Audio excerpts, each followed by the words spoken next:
महाराष्ट्र के चुनावी नतीजों की तारीख यानी कि 23 नवंबर 2024 को जो सवाल पूरी दुनिया के सामने था कि महाराष्ट्र का मुख्यमंत्री कौन होगा, 10 दिन के बाद भी वो सवाल अनुत्तरित ही है। 10 दिन के बाद भी ये तय नहीं हो पाया है कि महाराष्ट्र का मुख्यमंत्री होगा कौन। और इसकी वजह कोई और नहीं, सिर्फ और सिर्फ एकनाथ शिंदे हैं, जिन्होंने भले ही प्रेस कॉन्फ्रेंस में ऐलान कर दिया कि मुख्यमंत्री बीजेपी का होगा।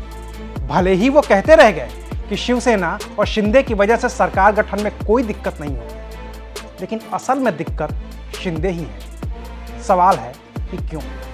जब बीजेपी खुद ही 132 सीटें जीत चुकी है, जब अजित पवार सीधे तौर पर बीजेपी और खास तौर से देवेंद्र फडणवीस को समर्थन दे ही चुके हैं, तो आखिर शिंदे के पास ऐसा क्या है कि बीजेपी उनकी हर बात को मानने को तैयार है? शिंदे की बात मानना बीजेपी के लिए जरूरी है या फिर इस सरकार के लिए शिंदे मजबूरी है?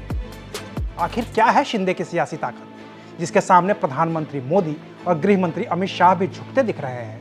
आज बात करेंगे विस्तार से। नमस्कार, मैं हूं अविनाश और आप देख रहे हैं अनकट। अगर एक लाइन में साफ साफ कहें तो महाराष्ट्र में सरकार बनाने के लिए भारतीय जनता पार्टी को एकनाथ शिंदे की कोई जरूरत नहीं है। चाहे शिंदे माने या न माने, बीजेपी बड़े आराम से अपना मुख्यमंत्री बना लेगी और उसे कोई रोक नहीं पाएगा, क्योंकि संख्या बल भारतीय जनता पार्टी के साथ है। 288 सीटों वाली महाराष्ट्र विधानसभा में बीजेपी को सरकार बनाने के लिए 145 सीटें चाहिए। बीजेपी के पास खुद की 132 सीटें हैं, अजित पवार के पास 41 सीटें हैं और दोनों मिलकर आराम से सरकार बना लेंगे, जिसमें शिंदे की कोई जरूरत ही नहीं है। तो फिर बीजेपी शिंदे की हर बात क्यों मान रही है? इसका जवाब महाराष्ट्र के विधानसभा चुनाव में नहीं, बल्कि देश के लोकसभा चुनाव के नतीजे में छिपा हुआ है। दरअसल महाराष्ट्र में सरकार बनाने के लिए भारतीय जनता पार्टी को भले ही एकनाथ शिंदे की जरूरत न हो, लेकिन दिल्ली में मोदी सरकार स्थिरता के साथ बनी रहे, इसके लिए बीजेपी को शिंदे के सांसदों का साथ चाहिए ही चाहिए। लोकसभा में बहुमत का आंकड़ा 272 का है और बीजेपी के पास है 240 सीटें।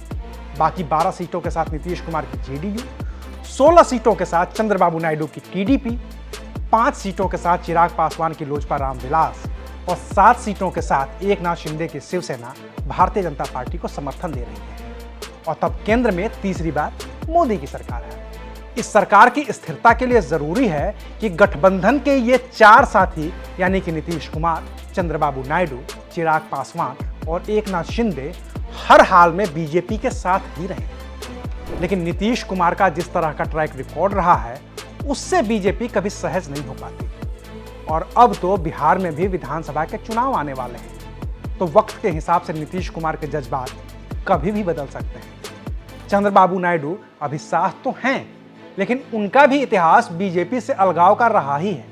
ऐसे में बीजेपी को हर हाल में शिंदे का साथ चाहिए, ताकि किसी भी मुश्किल परिस्थिति में कम से कम एकनाथ शिंदे तो साथ न ही छोड़ें। लिहाजा एकनाथ शिंदे जो भी कह रहे हैं, बीजेपी को मानना पड़ रहा है। शिंदे को इतना तो पता है कि 57 विधायकों के साथ वो खुद मुख्यमंत्री नहीं बन सकते, लेकिन बीजेपी से मुख्यमंत्री कौन होगा, ये तो शिंदे तय कर ही सकते हैं। बाकी सीएम पद के बाद का जो भी है, शिंदे उसे भी हासिल कर सकते हैं और अभी शिंदे उसी की कोशिश में है। बाकी तो अभी बीएमसी समेत कई शहरों के निकाय चुनाव भी हैं और इन चुनावों में भी शिंदे उस दमखम को दिखाने की कोशिश में है, जिससे एक बार फिर यह तय हो सके कि असली शिवसेना तो शिंदे की ही है। बाकी बीजेपी को भी शिंदे का साथ चाहिए ही चाहिए, चाहे वो बीएमसी के चुनाव हो या फिर निकाय चुनाव हो। तो बीजेपी शिंदे की हर बात मानने को अब भी मजबूर है। अभी के लिए शुक्रिया।